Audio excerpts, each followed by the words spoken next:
What is up, everybody? Welcome to the Action Network podcast presented by BetMGM.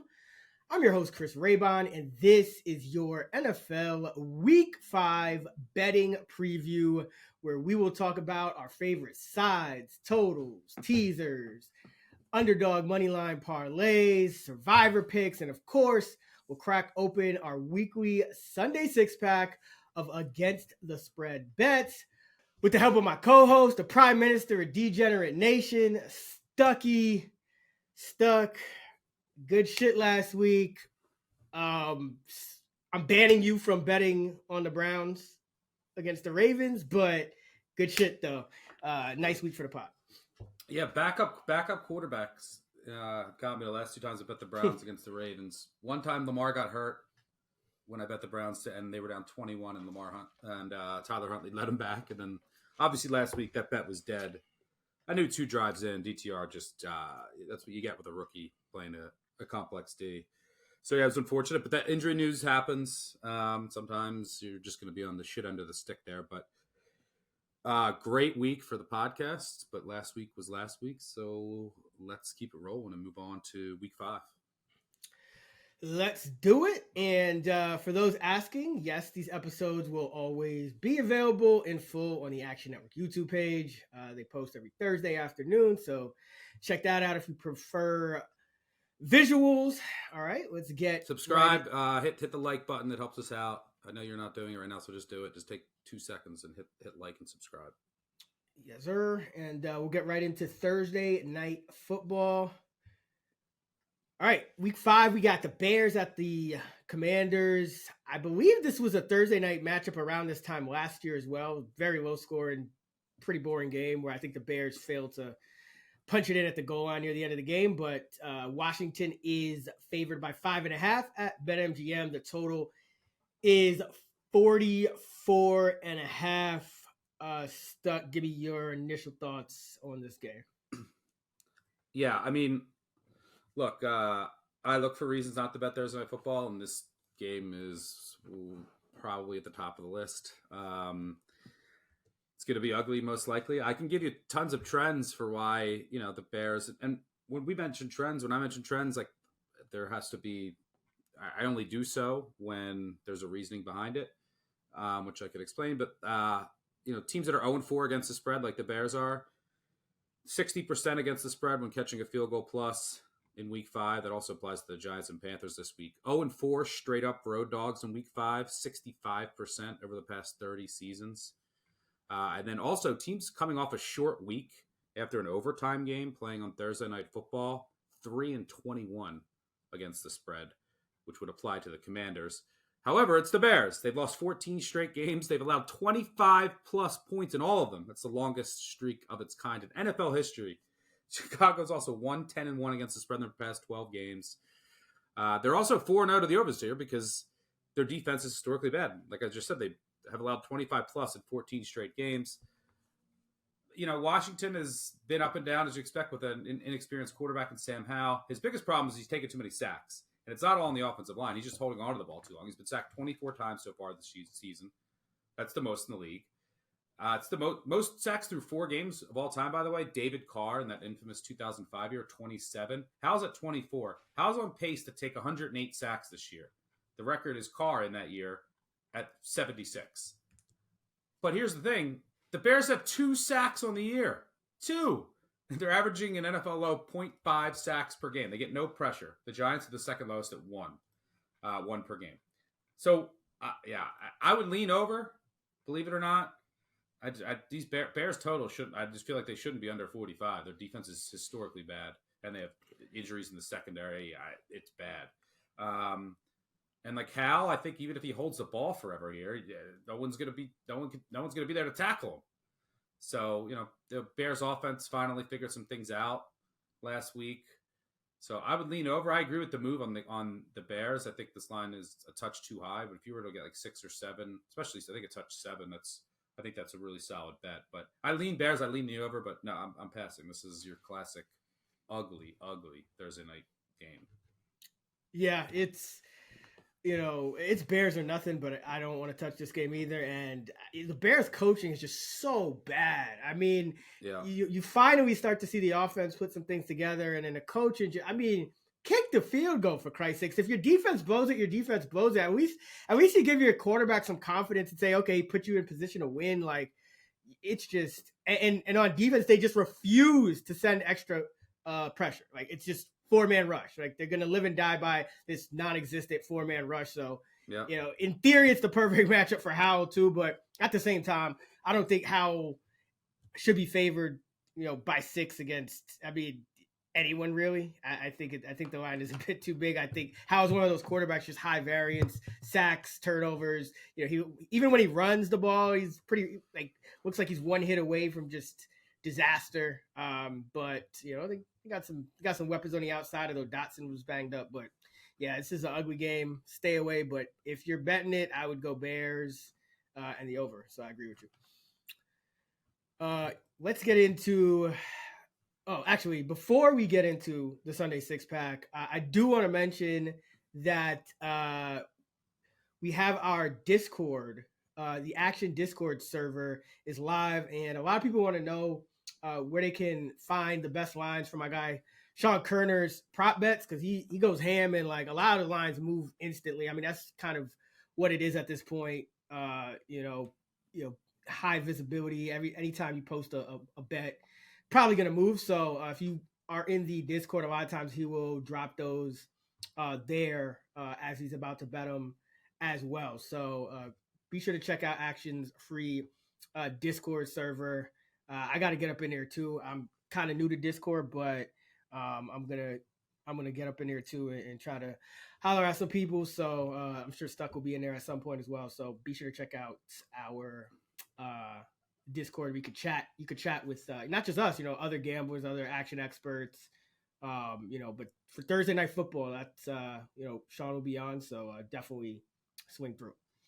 All you need is the invitation link and the Discord app. So if you are interested, we will drop a link in the description of this episode. But now it is time for the Week 5 Sunday 6-pack.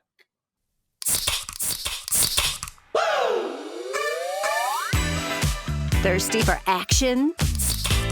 Let's crack open the Sunday 6-pack.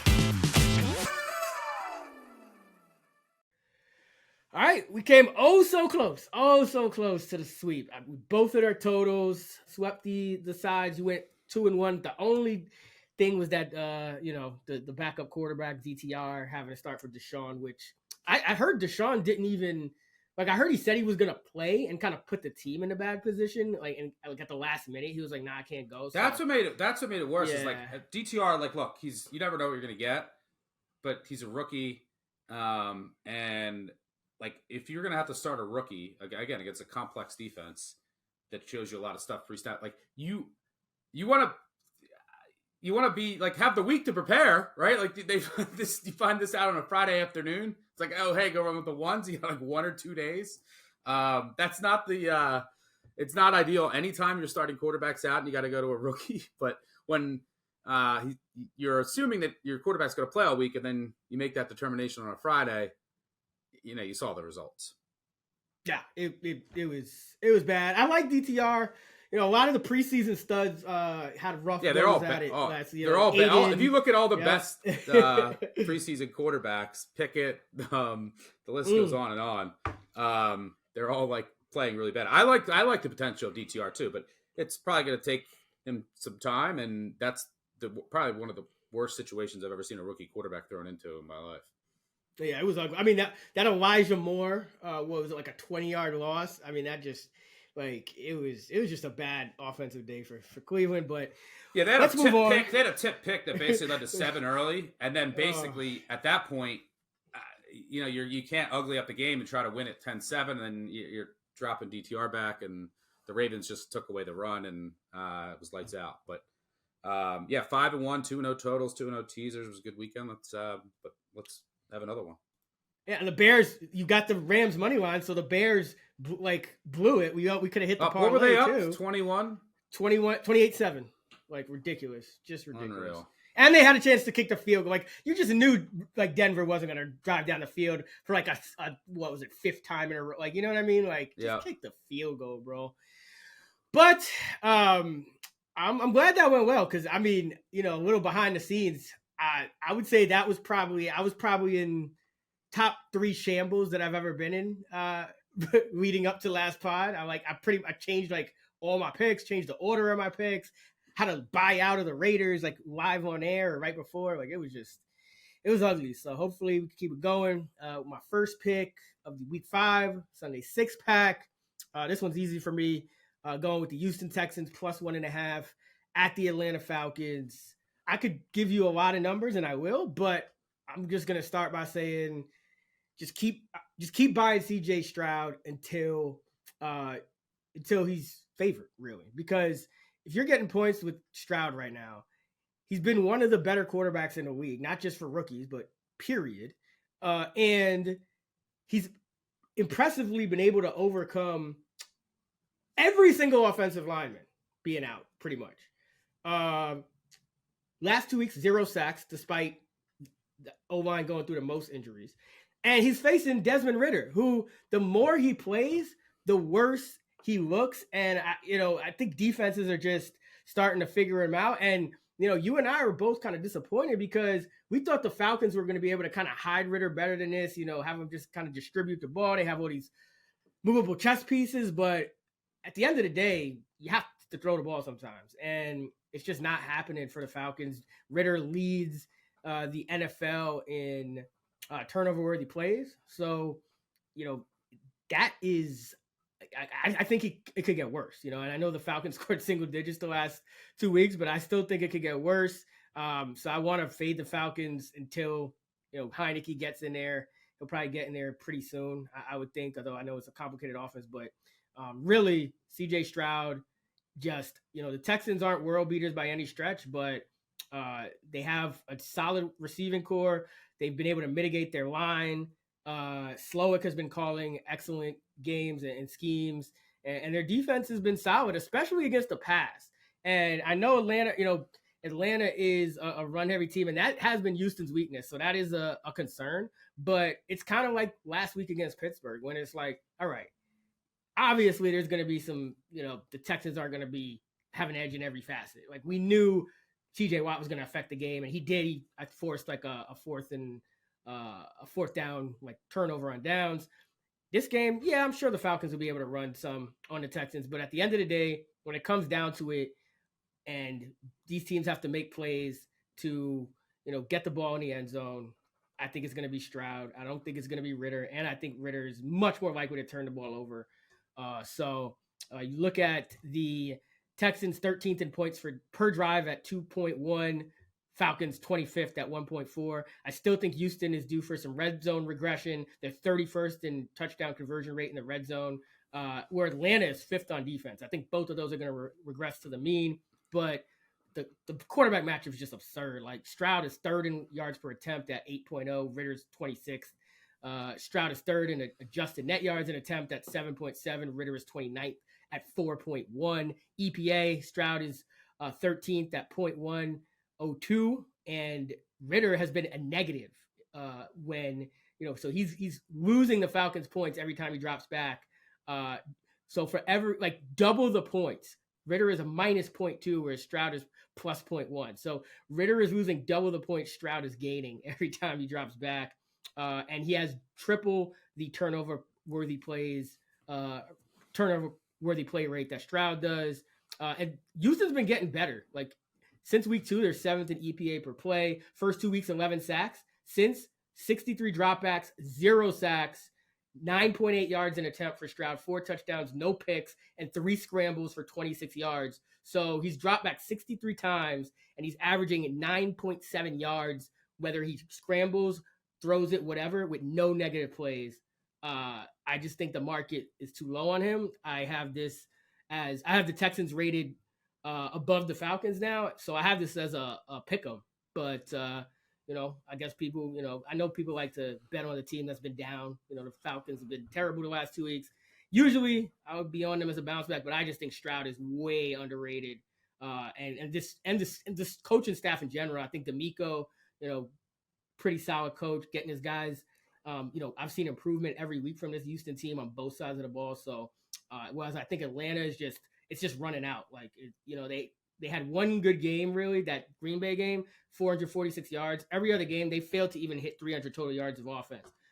Whereas Houston, they're outgaining opponents by 68 yards per game. 57 yards per game, excuse me. So I'm fading Atlanta until we get some Heineke and continuing to back Stroud.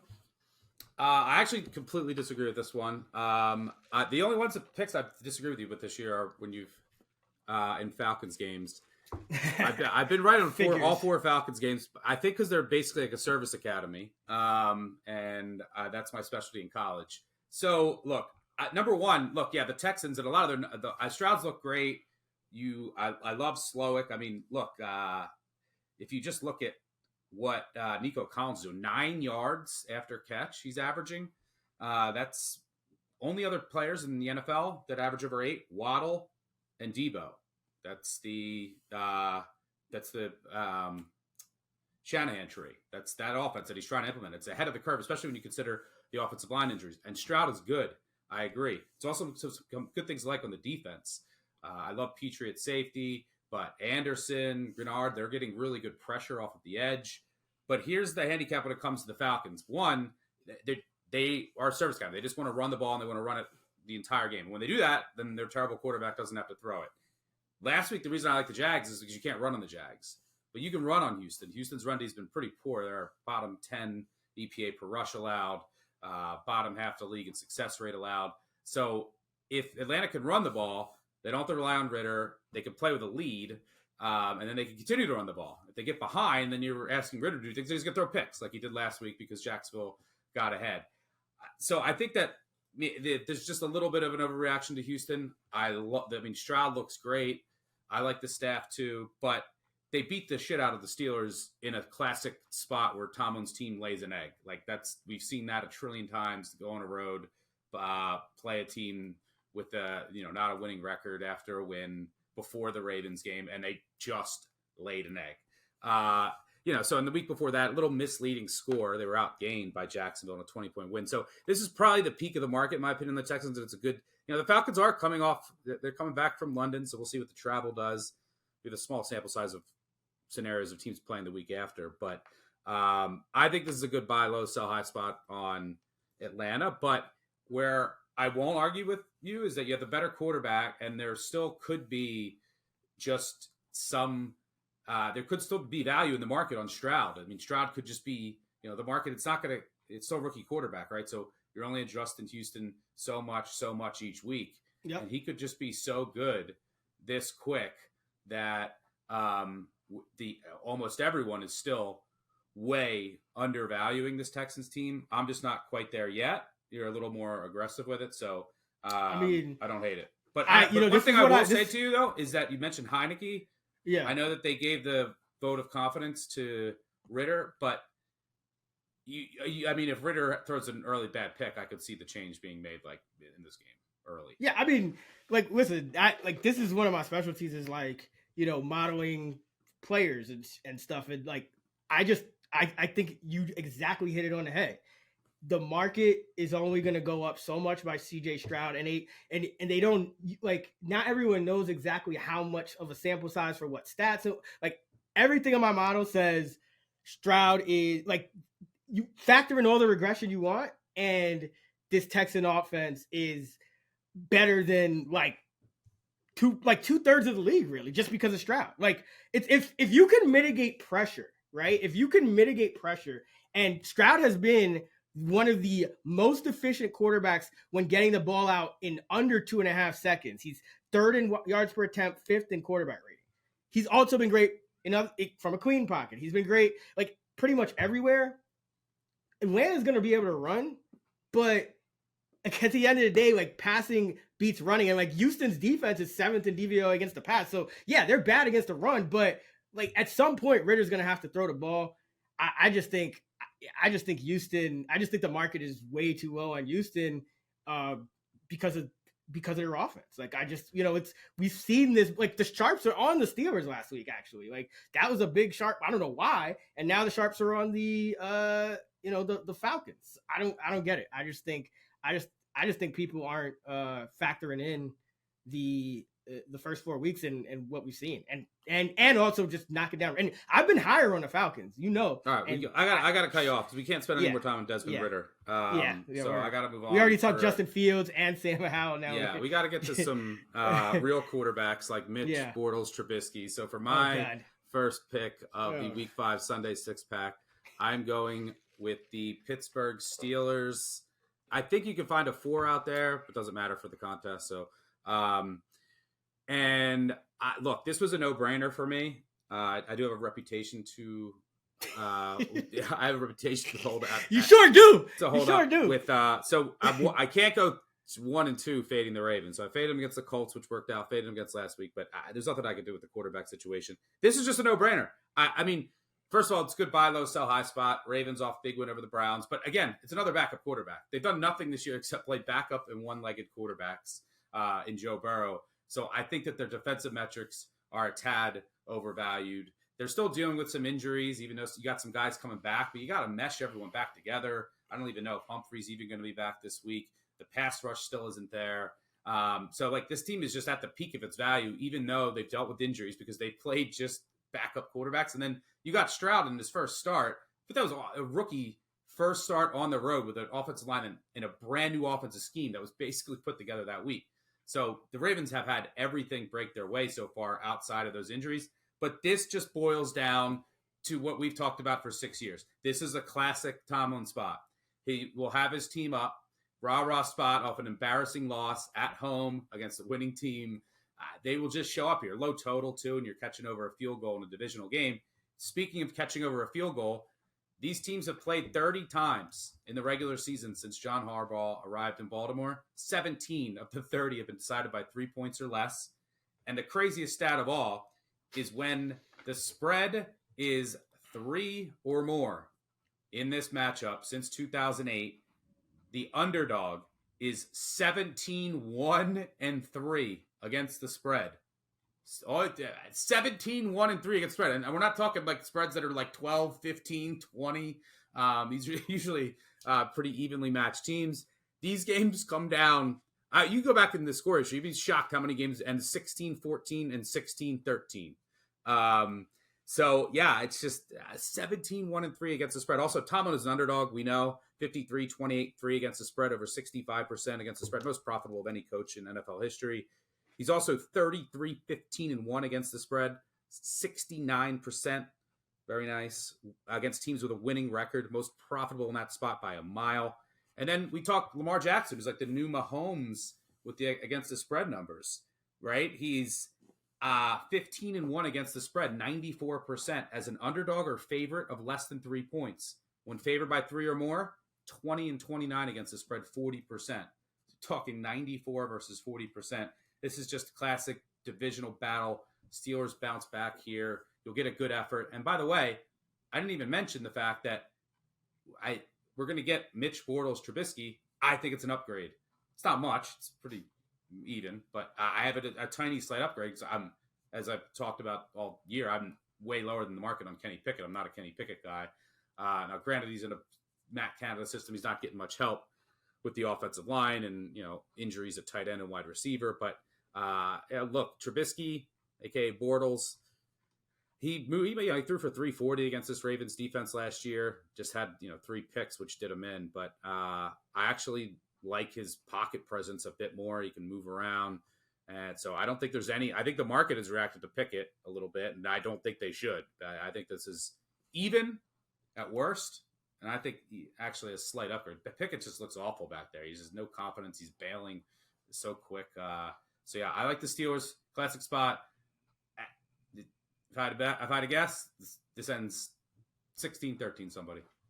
I guess you don't want me to tell you that apparently Pickett is practicing with a bulky brace and is not yet ruled out. So yeah, he's not ruled out yet. So regardless, it doesn't make any difference. I think it's going to be Trubisky.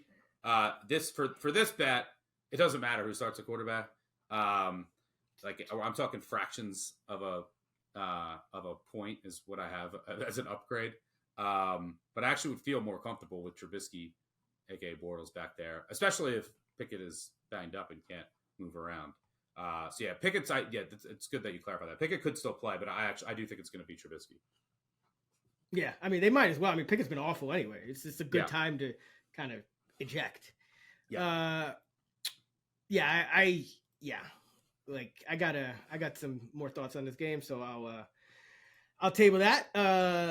I'll go with pick number 2, the third overall of the Week 5 Sunday 6-pack. I'll go with the Titans -1 at the Colts. This is just, coming into the year, I had the Titans. I was higher on the Titans than the market, lower on the Colts, and I think this is a good spot to buy the Titans. I like with the Colts and Anthony Richardson. He's getting the rushing touchdowns, he's scoring fantasy points, but I think this Colts team is still kind of playing above their heads. Richardson's 33rd out of 36 quarterbacks in adjusted completion percentage. And you got to be accurate to, that is the Titans' weakness on defense, I think, is against the pass. Against the run, they're deep number 2. downfield. You got to throw downfield against Tennessee. Right. And Richardson really hasn't been doing it until last game. He started to a little, but you kind of saw why he wasn't, because he went 11 of 25. And the offense is just, it's shaky. Even if Jonathan Taylor comes back again, Tennessee is number 2 in run defense, DVOA. That's always been Tennessee's strong point. Jeffrey Simmons up in the middle. And then, Indianapolis, they were playing, don't get me wrong, they were playing well. I definitely upgraded them based on, relative to how I rated them coming into the year. But now they're starting to get injuries. One of their starting corners, Dallas Flowers, and then Kwity Paye is also hurt, and one of their best pass rushers. And looks like Petit Frere got reinstated because they shortened those gambling suspensions. So I don't know if he's going to play or what's going on there, but I just think Indianapolis, outgained in every single game so far, yet they're 2-2.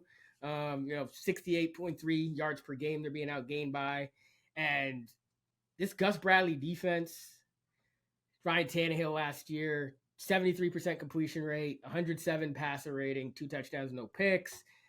I just think Tennessee gets it done here on the road. Take the money line if you don't want the -1. But I just think Tennessee has the better team. That Rams team, that was another team that we had rated pretty bad coming into the year, and they go down 23-0 against the Rams, and then Rams let them hang around, miss a couple field goals. But I think this Indianapolis team's luck is going to run out sooner or later. I mean, that game against the Ravens where they shouldn't have really had any business hanging around, and then the game against the Rams, I think the bottom's going to come out. I think they're going to start turning it over more. They've been fairly lucky with the turnovers thus far, and I think Minshew is better than a slight upgrade on Richardson. I think you're going to start to see some more mistakes, and the accuracy is really going to be a killer. So this is the type of game where I think this veteran Tennessee squad, Derrick Henry, Hopkins, Vrabel, gets it done against what I think is an inferior opponent, even though they're on the road. Yeah, I would lean that way. I make Tennessee a slight favorite, but I have no strong thoughts on this game. To me, it feels like it's going to be a weird, close, typical AFC South game. So we will trust Vrabel to get it done in the end and get to the window. For my second pick and the 4th overall of the Week 5 Sunday 6-pack, I'm going to go with the Dallas Cowboys +3.5 at the San Francisco 49ers on Sunday night. I took this bet last year, +4, +3.5. And I would bet it again. It was a low scoring defensive battle. Dallas was done in by some picks, and then they dropped the pick themselves. And then also, I think, a lot of people forget is Pollard got hurt in that game, which was just huge. I think he can actually have a good game this season, assuming that he stays healthy the whole game, against the 49ers defense that there's been some cracks, even against the run this year. Now, you haven't really seen it because they've played, 4 clowns that aren't going to go to the playoffs. And I think this is probably the peak of the market for the 49ers after blowout wins over the Giants and Cardinals. And, the Cowboys could have close to a healthy one offensive line. There's still maybe a little bit uncertainty there, but I just think it's a better roster now. I'm catching the same number. These are the 2 elite teams along with the Eagles in the NFC. I would take over a field goal if you put any of those teams together, and no matter where you played the game. I'm taking over a field goal. The Dallas defense can exploit a questionable San Francisco offensive line. That's what they did last year. They got a ton of pressure on the right side. Those are the questions that we had coming into the season with San Francisco. There's no way we could have any of them answered yet because they haven't really played anybody with a good defense. But the Dallas defense is capable of bringing pressure from all over, exploiting some of the potential weaknesses on this San Francisco offensive line. And you have to blitz Purdy. He is, look, and he's not a Jimmy G where, if he's under pressure, he's done. Because he can move around a little bit. He's getting rid of the ball quicker this year and also increasing his average depth of target, which is a great sign for Purdy. But if you look at his EPA per play when he's not blitzed and not under pressure, it is so insane because he's making all the throws and the offense is so good. And there's guys where you have to get pressure. You have to get to him. You have to hit him. And that's what Dallas did last year. And he had Purdy had his worst game as a pro, even though he still was pretty good overall. So I think Dak will be more aggressive here. And he's been really a little bit too conservative, I think, worried about the picks. But now, big game. I think Dallas is going to come out angry. This is a team that eliminated from the postseason each of the past 2 seasons. And I think the Dallas offense also has a bit of potential red zone regression coming their way. They've only scored touchdowns on 37% of their red zone trips. Last year, they led the NFL at over 70%. Now, that's a stat where there's a lot of variance year to year, so you could expect some regression, but they're not going to be cut in half and only scoring touchdowns on, Zach Wilson territory. So, but over a field goal, I have to take Dallas here. I think this should be a really good game. The Dallas defense, I think, is going to come out and make a couple plays, and I actually think the Cowboys are going to win this game. So give me Dallas plus 3.5. Yeah, you and I both talked about how Dallas potentially could be the best team in the NFC. Now, they had that hiccup against Arizona, so nobody's really putting them there right now. But this could be a statement game, like you said, for them. And I do think they have the requisite defense. We saw that with Philly last year where they just created havoc and it ended up, you don't ever want to see a guy get hurt, but something like that could happen in this game. Dallas could throw San Francisco off schedule because San Francisco has just been so on schedule for the last, every other game but that NFC Championship game. They're putting up 30 plus. You think the streak ends? I think the streak may end. Yes, I agree. The streak ends here. Yeah, right. So don't hate that at all. Okay.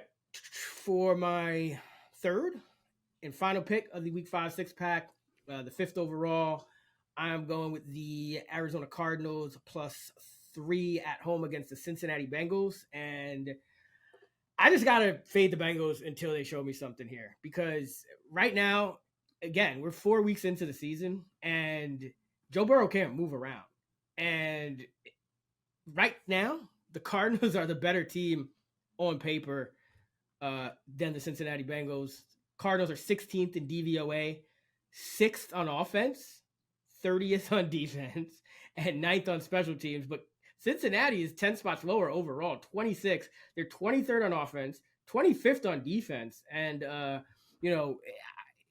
it's just nothing has come easy to this team. And I think that the Cardinals can win this game. Their offense has been a lot better than expected thus far. Joshua Dobbs is hanging in there and he can move around a little bit. He's not making he's not making the terrible negative plays or anything like that. And on the other hand, Joe Burrow, Cincinnati's dead last in total yards per game at 236. Arizona is averaging over 100 yards more per game than the Bengals. And they played Dallas and San Francisco already this year. On the road, Cincinnati has scored 6 points in 2 games. They've gained 353 yards total, 20 first downs total in 2 games. They scored on 2 of their 22 drives on the road, and both of those were field goals. Burrow is last in yards per attempt at 4.8. I gotta fade this Bengal team until they show me something, because right now Burrow just has to get rid of the ball really quickly. He's leading the league in throw percentage of throws in under 2.5 seconds, but he's 31st to 36 quarterbacks in yards per attempt when under 2.5 seconds, and he's 30th in passer rating. And that's, I talked about how Stroud is being very efficient when he does it. You can be, but Burrow is not, because like you don't have to even spy him, and now you probably are going to be without T. Higgins. It's just, I don't think it's a great spot for the Bengals. And I think this Cardinal team is a little bit underrated, especially coming off the blowout of San Francisco. But Cardinals metrics are pretty much better than Cincinnati's across the board. So I'm just going to fade Burrow while I think he's still hampered by this injury. Yeah, it's hard to price the Bengals just to knowing how much to downgrade Burrow with his injury. I think the Bengals are crazy for putting him out there. Their long-term franchise quarterback risking a major injury, and he's doing nothing. He's broken. He can't move. He can't plant. He has a negative 0.09 EPA plus completion percentage over expectation composite. That's dead last in the NFL. 34th out of 34 quarterbacks. The only other quarterbacks in the negative, Kenny Pickett and Desmond Ridder. Yeah. I mean, that's your Kenny Pickett, Desmond Ridder, and Joe Burrow. That's bad company to be in. Cardinals, well-coached team. They're playing really hard. They're going to blitz a lot here, knowing that Burrow can't move around. I don't mind. It's tough for me to price this game, but I don't mind fading the Bengals until you see something competent from Burrow and this offense. Yeah, I mean, when you have, I was just gonna say, like, when you have, and this goes for Stroud, this goes for all these things. Like, you're 4 weeks in now. Once you start getting to like 150, 160 dropbacks, you can factor, like, you're gonna use about 30 to 40% of the actual, and then the rest of it's gonna be regression. So like, that's why, like, this week, like, it's like, all right, Stroud for me, fade Burrow, fade Ridder. It's just like, now we're starting to get some real data, and it's like, I just think there's margin for error now with how bad these guys are playing. Like, we have to start taking this data seriously. Yeah. All right, for my third pick and the 6th overall, the Week 5 Sunday 6-pack, I'm going to go with the New England Patriots -1 against New Orleans Saints. And this is a simple fade of Derek Carr. He played last week, and I don't know why he played. I mean, what was the purpose? They have a capable backup, and he played. He was clearly hurt.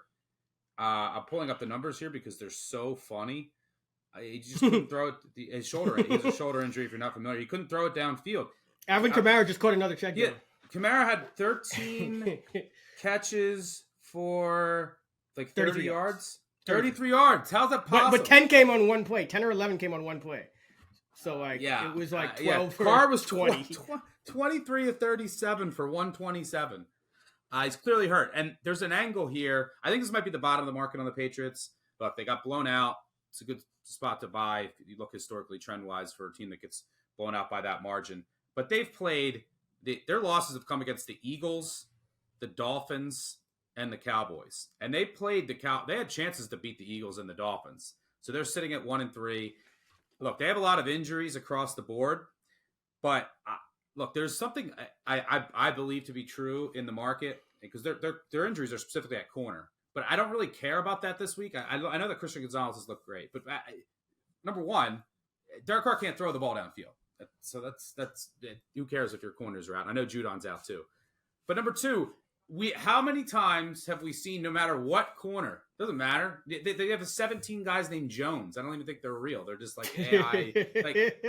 And no matter who you plug in at a corner in the Patriots defense under Bill Belichick, they just grade out great. And look, they found another corner, and then they leave, and then they're J.C. Jackson's just like a healthy J.C. Jackson's back. He's back. He was the best corner in the league on the Patriots. The worst corner in the league on the Chargers. Yeah, it's amazing. So, like, a lot of it is scheme driven, and I think like we have to like come up with some adjustment when we're like comparing how the corners are graded in the league, and be like, all right, we got to subtract this many points from the Patriots corner. So I don't think it's that as big of a deal here because it looks like Jack Jones also has hurt his hamstring while on IR. So, you have I lose track of all the Joneses, keeping up with the Joneses with the Patriots. And then Christian Gonzalez is going to be out. Judon is out, which isn't great. But this Patriots defense, against a quarterback that can't really throw the ball, and it's not really an explosive Saints offense. Carrs just doesn't have a handle on this yet. I mean, this is a Saints team that their wins have come over a winless Panthers team with Bryce Young by 3. That looks worse by the day. And then the Titans by 1 in a game where Tennessee had a clear defensive touchdown wiped off the board. Yeah, and Tannehill might have had his worst game ever, including the Dolphins. Yeah, so I'm just going to trust the Patriots to bounce back here, and the fact that mainly this is just a fate of Carr in that offense right now, and I just don't think that the Patriots' defensive injuries are as big of a deal as the market might think, especially in this matchup, right? Like if you're going up against the Dolphins or something, it might be a different story. But I'm going to buy low here on the Patriots, who have been feisty at home. They easily, they could have gotten the Eagles. They could have gotten the Dolphins at home. So, yeah, give me New England here, -1. I was yelling at anybody who would listen in the offseason of Derek Carr not necessarily going to be the savior, especially right away for this Saints team. And he had decent week 1, although they should have scored more points than 16, but he threw for 305 yards. All right, fine. Week 2, 6.3 yards an attempt, 228 yards, no touchdowns, 1 pick. Week 3, 107 yards before he goes down, 5.7 an attempt. And last week, 3.4 an attempt. He's got 2 touchdowns on the year with 2 picks, and he's averaging 6.2 yards per attempt. He has just not been good at all. Yeah, now he's hurt. And now add in an injury. And also a terrible scheme. Terrible scheme. Yeah. By the way, coaching mismatch. Yeah, I was just going to say that. And then at the end of the day, big coaching mismatch here. Yeah, I mean, so my one concern in this game is Mac Jones, honestly. Not even the Patriots defense. Like, Mac Jones is low-key been very bad as well. Now, he has faced some good defense, but I mean, Mac Jones is he's like inching toward that like Pickett territory where it's like, can you trust this guy ever? I mean, in this game, it should be fine because at worst, probably be a wash. And I think the Pats have a scheme advantage, but there is some kind of variance, I think, to this game just because Mac Jones is, he's just inexplicable. But you got your boy Zappy, to bail you out if if it comes to that. Okay. So to recap, Stuck has the Steelers +4 against the Ravens, the Cowboys +3.5 against the Niners, and the Pats -1 against the New Orleans Saints. I got the Texans +1.5 at Atlanta, the Titans -1 at Indy, and the Arizona Cardinals home dogs by 3 against the Bengals. That is going to wrap it for our Week 5 Sunday Six-Pack. Now it's time for the Week 5 Coaches Pep Talk. This week's Coaches Pep Talk comes to us from the 1993 film Tombstone, and we're going to dedicate it to the San Francisco 49ers. All right, you called down the thunder, well, now you got it. The Cowboys are finished, you understand me? So run. Run! You tell them I'm coming, and hell's coming with me, you hear? Hell's coming with me! All right, Stuck, you and I know more memories are made when you're there live for NFL action, and when you need tickets, Ticketmaster has got you covered. As the official marketplace of the NFL, Ticketmaster gives you more ways to find your perfect seat. Their interactive seat map gives you 360-degree previews of your section to make sure you have the best view of those pivotal plays. And if your plans change, Ticketmaster gives you more flexibility to sell or transfer your tickets. Plus, mobile tickets make getting in on game day a breeze. And you can even customize your Ticketmaster app to rep your favorite team's colors. Find tickets today at Ticketmaster.com/NFL. All right, time for our favorite totals of the week. And we're both 3-1 on total so far. And I'll say you've been more impressive because I think it's been 3 overs that you hit so far. So let's make it 4. New let's do year. it. What you got? New year, new me. We're gonna go Vikings Chiefs over. What's this sitting at right now? 52.5, I believe. By the way, producer, it's 4 everywhere on on the Steelers. If you want to, when you log that, but 50. What is it? What is the total here? 52.5. 52.5. So let's go Vikings Chiefs over 52.5.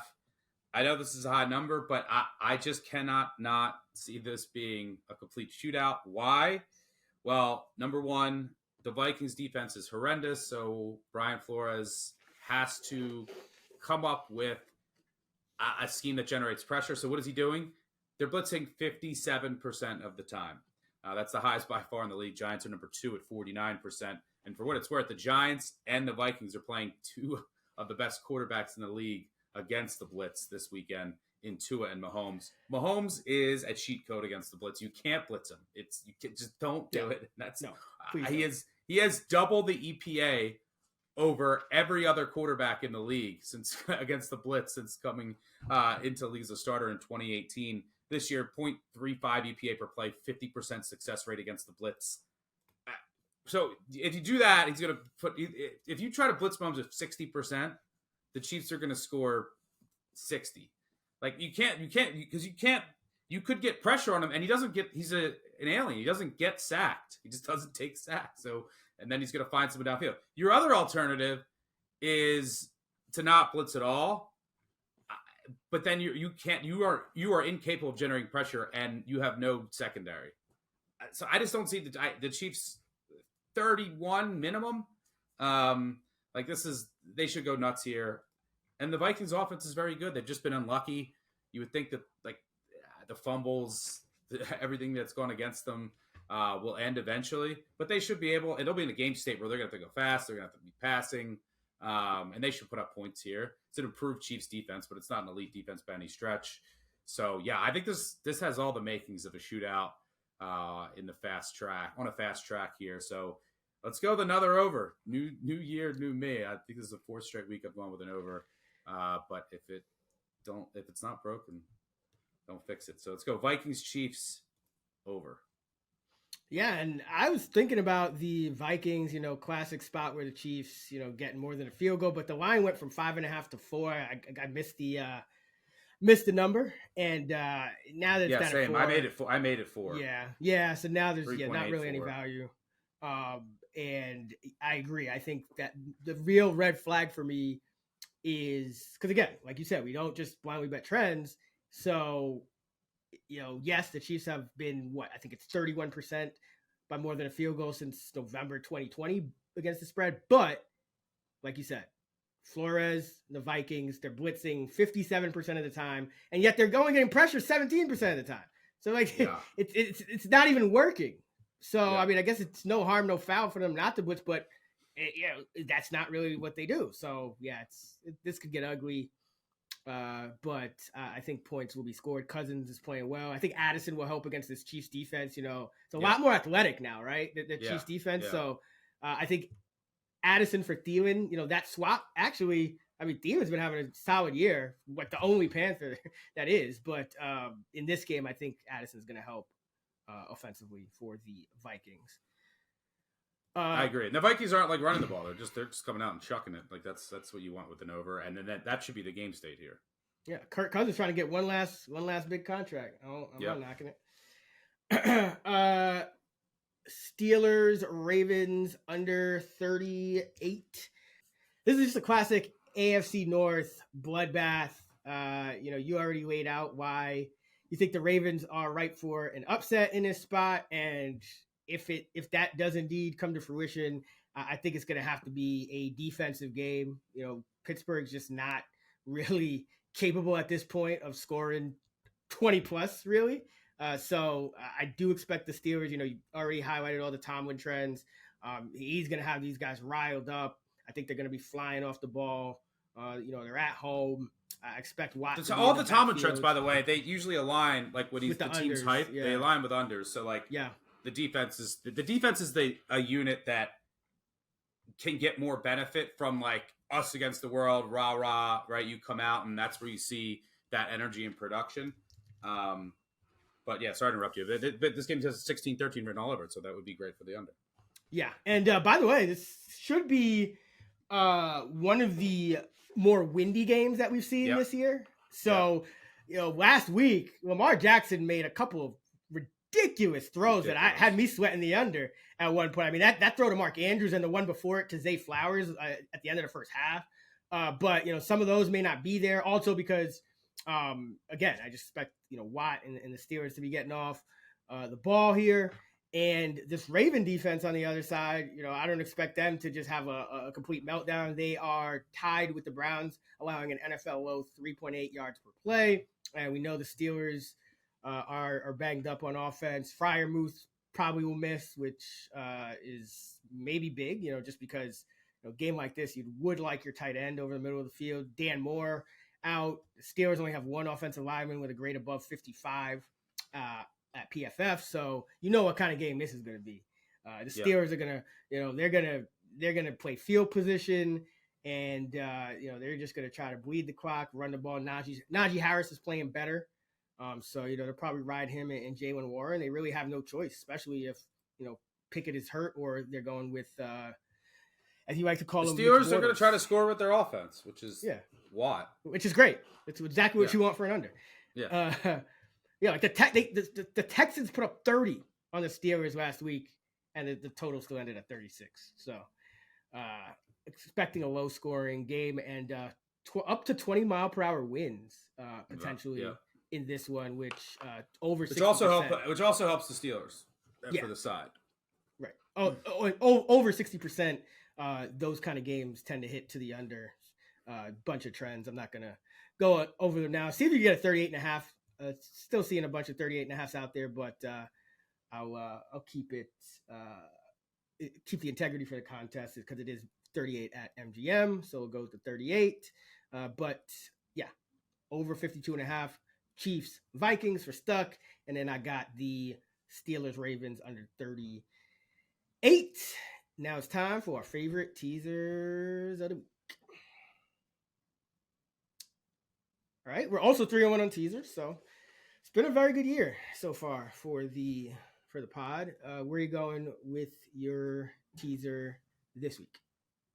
Yeah, I like I actually did the one pick that I only really disagreed with the Falcons this year. I like the Falcons. I show some value there, but it's still Desmond Ridder, and it's a low total, and you can tease up over a touchdown. So the Texans as a teaser piece makes sense to me. In addition to the, let's go the Jets, low total. That's a very weird game. It's good on paper with what's been a really good Broncos offense. The Russ has quietly had a good year. He's number 2 in completion percentage over expectation, number 8 EPA per dropback.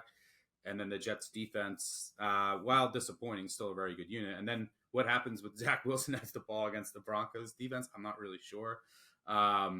So I kind of like, if I were to trust, so if you have to say, okay, do you trust Zach Wilson against a bad defense or Russell Wilson against a good defense?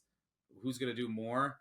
I think the tiebreaker is just that Russ is playing at home and will probably make a couple more plays. So I actually lean Denver, but teasing the Jets up over 8 with a low total, it just makes too much sense in both those games. And for what it's worth, someone asked me, because I didn't put my teaser in the app last week. I only put in what I bet. If I give anything out on this podcast, I like it. It's worth betting. I can't really bet teasers almost like anywhere now. And prices are going up. You want to shop around for minus 120. So I'm only betting the ones that I love myself, like personally. But any teaser I give out here, you want to tease through 3 and 7, bet it. It's an endorsement as soon as you hear it. But teasers are getting harder and harder to beat because more and more books are increasing their teaser prices. You want to find a minus 120 out there. And, sometimes if you've had a lot of success in them, they'll remove that option. You won't be allowed to bet teasers, which has happened to me at some places. So, but I think Jets and Texans make sense. All right. I was going to go Jets, Texans as well, but I don't want to have all of our fate tied to Zach Wilson. Fair. So I'm going to, go a little bit against, the normal type of teaser here, and I'm gonna tease Houston 7.5, up from 1.5. But I'm just gonna tease the Steelers to +10.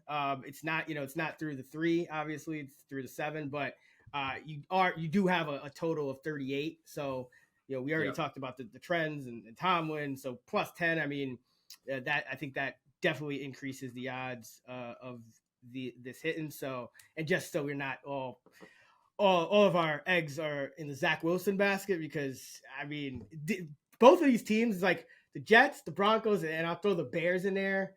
I just feel like and the Bears have already imploded, but I feel like it could get worse. But like at any time, like these teams could just completely implode.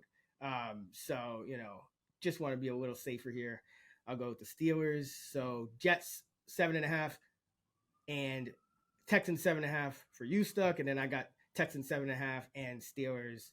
And as a reminder, the Action Network podcast is presented by BetMGM. Use bonus code ACTION when signing up to get up to $1,500 paid back in bonus bets if your first bet loses. For new users in Arizona, Colorado, Illinois, Indiana, Iowa, Kentucky, Louisiana, Maryland, Massachusetts, Michigan, New Jersey, Ohio, Pennsylvania, Tennessee, Virginia, West Virginia, and Wyoming. Terms and conditions apply. Must be 21 or older. Gambling problem? Call 1-800-GAMBLER. All right, time for our moneyline underdog parlay. You're 2-2. I'm 1-3. So I'm actually gonna switch it up again. But I'm switching it up too. First. Okay, what are you doing? Who are you switching it up to? I'm gonna go with Houston. I'm all in on Houston this week. So I gotta draw even with you. So I'm switching up. So the two, what I like with a moneyline underdog, I want some uncertainty, especially when we're doing this, in the middle of the week. So I considered the Cardinals, because like there is a lot of uncertainty with Burrow. Like, how bad is he? Right? It's hard to price that. And then also Higgins probably out. But I'm gonna switch it up and go. You already have the Cardinals, which I agree with. I'm gonna go with the Rams. And the uncertainty here is you could get Kupp back, and Kupp could be healthy. He's pushing to play. And Stafford, we don't know if he is fully healthy, dealing with an injury, says he's okay. But if he is healthy and you get Kupp back, this Eagles defense has been gettable through the air. I'm a bit worried about the offensive line. So with the uncertainty, I wouldn't take the Rams with the points right now. But I think a little money line play here against the Eagles team that's kind of just been skating by. They just don't look right. I don't know if it's just some complacency with the schedule, but they easily could have lost. Riverboat Ron, a.k.a. now Paddleboat Ron. I mean, go for 2, dude. Go for 2. You're 9-point dog on the road. Unbelievable. They could have lost to the Commanders at home. They could have lost to the Patriots. This is a team that's like just hasn't looked right. The league has kind of adjusted what Hurts wants to do. So the Eagles have to adjust back. And I don't think the coaching is as good as far as the coordinators and the play calling. There's some holes on that defense up the middle. And the Rams are better than I expected. So if you have a healthy Stafford out here, and a healthy Kupp, this Rams team could win this game. For what it's worth, a shocking stat that I was surprised by, because when I bring up like the 0-4 against the spread, how they've had success in week 5, that just means like most of the time the market you're probably reaching the bottom of the market and you're buying low on a team. 4-0 against, and this is a matchup of against the spread undefeated team and a straight up undefeated team in week 5, which we haven't seen in 10 years. But the Rams are 4-0 against the spread.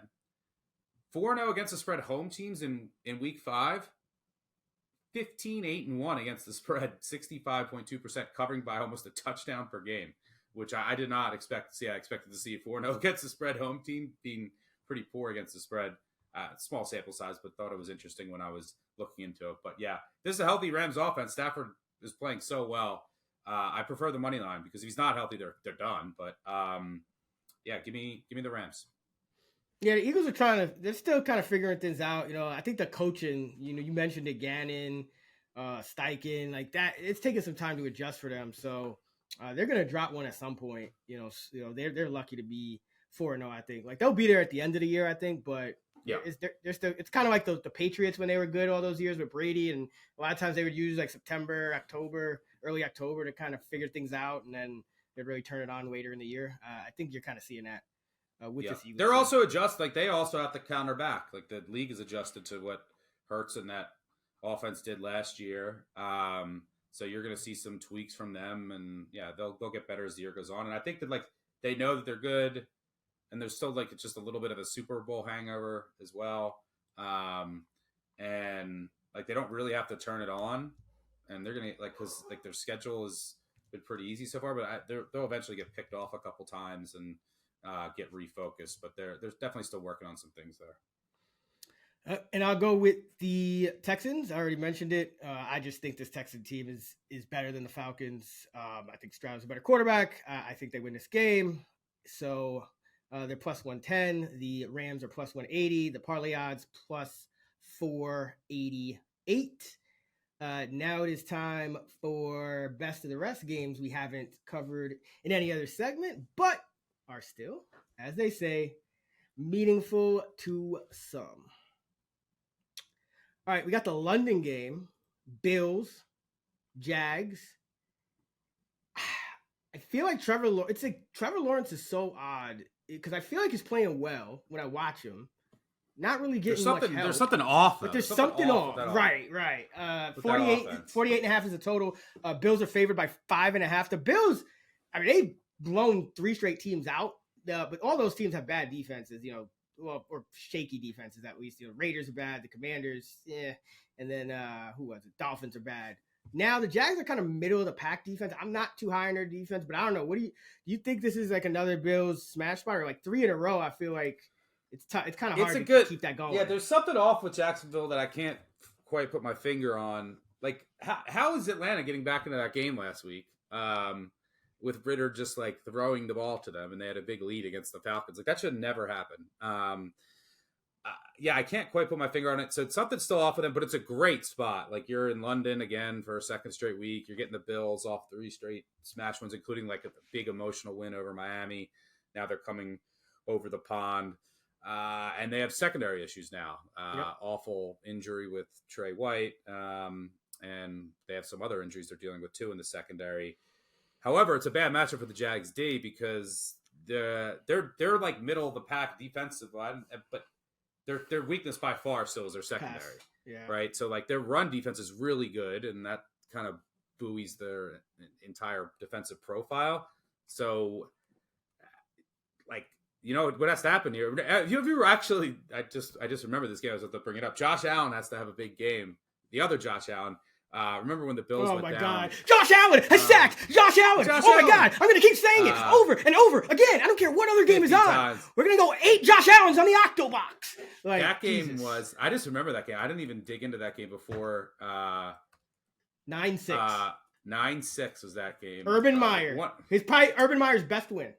Yep, 9-6. Just a weird game. But that's what happens. You have to remember, that's what happens in the NFL. Teams look great, and then the Cowboys lose to the Cardinals. The Bills aren't going to beat every team by 40. So I think the spot is the Jags, and then you throw in the Bills injuries, but I just don't like the matchup, and something's a little off with the Jaguars, but the Jacksonville offense. This line is just sitting in a dead zone. They're begging you to take that 5.5. So I'm going to wait. I lean Jacksonville here. I think the line is, just from a numbers perspective, I think it's a little too high. I think the spot's good. Throwing the Bills injuries, even though I don't love the matchup. 9:30 a.m. game, London game. Everyone wants a little action on it. I'll have something small on Jacksonville. I would love to get a 6. We're not going to get a 7, but I won't have anything big on there just because I don't love the matchup, and I just can't figure out what's wrong with this Jags offense. But I'll have something small on the Jaguars, but I'm going to wait it out because it's in a dead range right now unless it ticks up. Is Trevor Lawrence just not a killer? I mean, definitely not with that hair. I mean, no, but you ever because I'm thinking about what is it about this Jags offense, and I just feel like as good as Lawrence is, and for as how he touted a prospect as he is, and he, like I said, he's playing well this year, but I just never feel like when I'm handicapping the Jags that like Trevor Lawrence is making the difference in the bet or the matchup. And it's like same thing when you kind of watch their games. It's like he just kind of goes as they go. Like if they're playing bad on special teams, well, that's not going to go too well. It's like he's not really winning them games, or like he's not one of those guys when you're watching and you're like, if you have the other side, you're like scared, you know? Yeah. No, I agree with you. Yeah, so I don't know. But they maybe Jacksonville also might get Agnew and Jones back. Agnew more important for special teams, but a couple more weapons that give them depth at receiver, which could help against a shorthanded Buffalo secondary now. That might be the approach here. But they've been trying to run the ball a little bit too much, but if they're in the game, you can run on this Buffalo D this year. So even though I think that you spread them out a little bit here with a shorthanded secondary and run. Lawrence can use his legs too a little bit, and they might be able to finally get that run game going a bit. I think Jacksonville's the side, and I show value there, but I'm hesitant for a couple reasons. But I'll have something small. It's the London game. We'll don't go crazy on it. Especially because you don't want to lose the London game on a game you don't love. You don't want to lose a ton. So yeah, you don't want to lose before the day even starts. It's like, man, that's the worst feeling. Kind of why I hate betting on Thursday night, because if you lose Thursday, then you got to wait. Yeah. Like, I mean, I know you got college on Saturdays, but it just doesn't sit. You want to really love the game before the Sunday slate starts if you want to get involved. Okay, Carolina at Detroit. Detroit favored by 9.5 to total 44.5. This is a Carolina. This is like, I feel like we're saying this a lot. It's like, this is a Carolina spot, but Carolina's terrible against the run. And I actually do think this is going to like matter, because unlike Houston, and Carolina's worse than Houston against the run, but unlike Houston, Carolina's quarterback hasn't arrived yet. They're not helping him out. He's just not throwing downfield. So, I mean, what Detroit did to Green Bay, Jordan Love, I think you can kind of do that to Carolina. So I want to like Carolina here, 0-4 against the spread, or 0-3-1 depending on what closing line. But they don't have a spread win yet. But I just can't get there with the way the matchup shakes out with Detroit's run game, and then Detroit's playing well on defense. So Carolina scores like once on offense per game with Bryce Young. Yeah, so, I think this line's a bit inflated for an 0-4 Panthers team that has led in every game. First team to do that in over 10 years. But yeah, I just can't trust Young yet. This is all day. Give me the Panthers if Dalton is starting. But I just haven't seen enough from Bryce Young to trust him to score to keep up with Detroit coming off extended rest and prep at home. So numbers a bit inflated. Spot is there for Carolina. If I had to bet it, if you're in like a pick'em contest, I'd probably take the points, but pass. Yeah, and this is another one where like I saw this coming from a mile away, man. Like one of the worst run organizations, I think. Just like Miles Sanders is already not living up to his contract. They're already in the market for a wide receiver, even though they doled out $40 million in guarantees on receivers. And their quarterback can't throw the ball down the field. Their defense still everywhere in the roster lacks depth. Frank Reich is not making anyone better, not putting any type of stamp on his team. I mean, this is just not a team I want to back. Like until I'm fine with waiting until Bryce Young breaks out, and then I'll try to catch him or something. I was the Panthers whisperer last year after what did they go through, like 2 quarterbacks and on to the third one, the coach. Trade McCaffrey. Yeah, when they bottom out, I'll probably be on them. But yeah, and I love their defensive coordinator. And once they get healthier in defense, their defense can be pretty decent. Yeah, but I mean, like they should. You gotta get Horn back. They should have just traded. They might as well have just traded Brian Burns, because now they're just looking for a receiver again, and Bryce Young's development has started, and like the confidence, just like it's just like look at the difference between the way Stroud and Young are already talked about. Like it just kind of sucks. You know what I mean? Yep. For everyone involved. So, no parts of Carolina. And then we don't have Philly and thing anymore. Just Giants Dolphins left. Oh yeah. Oh no. Okay, so yeah, we'll get to that next because we'll wrap it up with our Survivor Pool pick of the week. And so I went Washington in week 1, barely squeaked by against Arizona. Same with the Giants in week 2. Week 3, Kansas City, no sweat against Chicago. Week 4, San Francisco, no sweat against Arizona. But this week, I think Arizona can get it done. So not going with the Bengals, definitely not. I'd actually rather go Arizona than the Bengals, which is sad. But I'm gonna go with Miami here. You and I spoke about this on Happy Hour.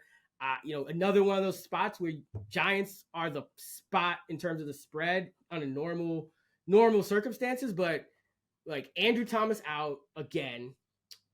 Saquon, maybe he's back, maybe not, but I think Thomas is the bigger,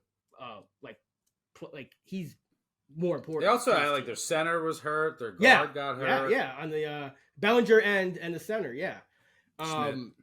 Schmidt. So, and you and I talked about this, but what really worries me about this Giant team is I think you and I both felt their roster is pretty mid, maybe below average, but with the intangibles that Dabo, showed last year, thought maybe this team could be feisty again, maybe make it back to the playoffs even. But I just thought they were so poorly coached in that Seahawks game, and that was coming off long rest Thursday to Monday at home in a game you had to have, and you let a terrible Seahawks defense that was getting no pressure, that was gave up the season high points to the Panthers, and you give them double-digit sacks. Daniel Jones does absolutely nothing. You can't get the ball to Waller. They're like bottom 3 against tight ends in DVOA. I mean, just nothing.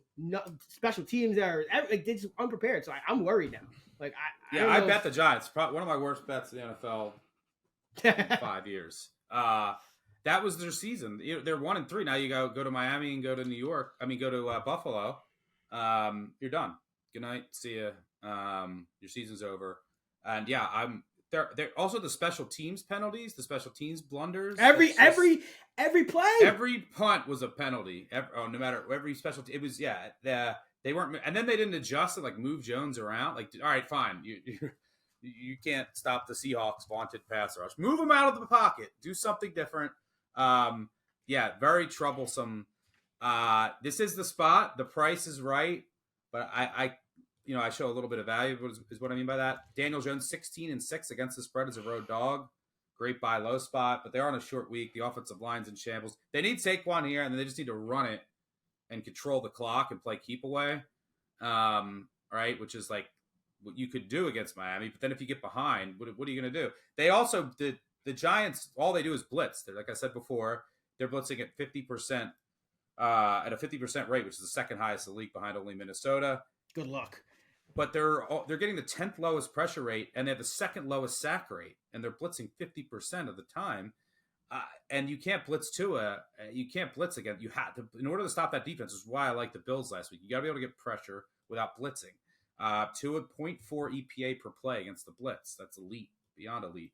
So you can't blitz, and especially you can't blitz if you're not getting pressure and you're not getting home. So and then you have rookie corners, right, who are trying to stop this offense. And the Miami's also coming off of embarrassing loss. Yeah, so they're going to be ready. Yep. And Giants are on a short week with more injuries. So, I think it's a little inflated just because Miami's D is so bad that, it's going to be hard for them. They're kind of like the new Chiefs in a way.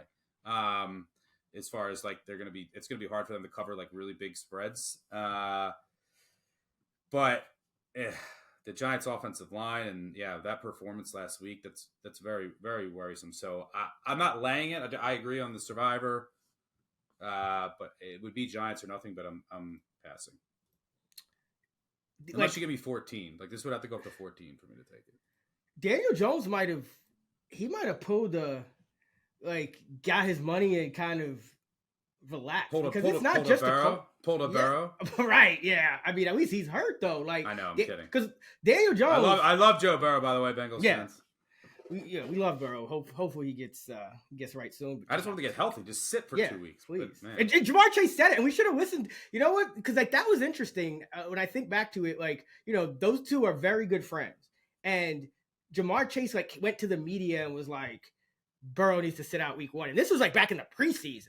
And he was like, he needs to, and like, I feel like at the time, it just kind of, oh, that's interesting. And then, he's fine. He's off the injury report. He'll play, whatever. But it's like, we should have paid more attention to that because I feel like that was pretty deliberate. Chase probably, putting that out there because he knew Burrow wasn't going to just sit of his own accord or anything like that. But Daniel Jones, I just, last year, what made Daniel Jones good, and I think he was good last year. I mean, maybe it was just playing the Vikings a couple times, but he didn't turn the ball over. This year, he's got 6 picks through 4 games. He's got 8 turnover-worthy throws, and he's got 4 fumbles and just 1 touchdown. And then that was the whole thing about Jones. The reason why he got the money was like, okay, he cut out. He's still, he's still not like going to make you like create things out of nothing. But he eliminated the negative plays, and now he's taking sacks, he's throwing picks, and he's fumbling the ball. He's Daniel Jones, like 1.0. Yeah, he's like back to exactly. He's back to 1.0 version of Daniel Jones. Not even, because that one was good. That was a year he was like, his rookie year, he was throwing like 4 or 5 touchdowns, like 3 times. 3 times I think he did that, like 4+ touchdowns. It was like that was just that was the prototype. He didn't know any better. But then 1.0, this is a Joe Judge Daniel Jones. Yep. This is not very disappointing effort from that entire staff. That was like your game. That was your spot, your game, your matchup. You didn't have to worry about like a vaunted pass rush, but apparently you did. Like but, agree on Survivor there. If the Dolphins defense ends up like putting up 10 sacks, we're gonna have to keep it. I'm gonna have to take out the games against the Giants for my defensive seriously rankings because like the Seahawks defense like has like good overall stats now. It's but I know that they're not good. I mean that boy Witherspoon knows. No, they have some good corners. and I'm just saying like I know that their pass rush is not something you have to worry about. Now their pass rush numbers obviously get an enormous bump from that disaster. I need your Cowboys to get that dub this week though, because I still got that Seahawks future for the NFC West, and they're sitting here at 3-1 now, so it's not all of a sudden not out of the question. If we could just get. Well, I'm gonna disagree with that. That's now I know you got the Niners because I have the Niners for the division. I know. Let's go Niners by 3, baby. Nah, man, we need this win. I mean, hey, you can spot. Come on, you can spot me a win with this. You're still 4-1, and the Seahawks would be 3-1, and the Seahawks. Yeah, I mean, I'll take it for a comfortable Cowboys. You just can't get Purdy knocked the fuck out. That's like like Micah Parsons just can't, But that's what I'm going with. Miami for Survivor. That's gonna do it for week 5. This Action Network podcast presented by BetMGM, the king of sportsbooks. You can hear more of me this week with my guy, Sean Kerner, talking fantasy, DFS, props, all that good stuff on the Fantasy Flex podcast. And be sure to check out the Action Network Discord server if you want to chat directly. Again, we'll put the link in the episode description. And of course, you can hear Stuck talking college football over on Big Bets on Campus pod every Friday morning. And you can find Stuck on X at Stucky2. I'm at Chris Raybon. And we're at those same handles on the free award-winning Action Network app where you can follow our bets, track your own, all that good stuff. Until next time, let's get this money.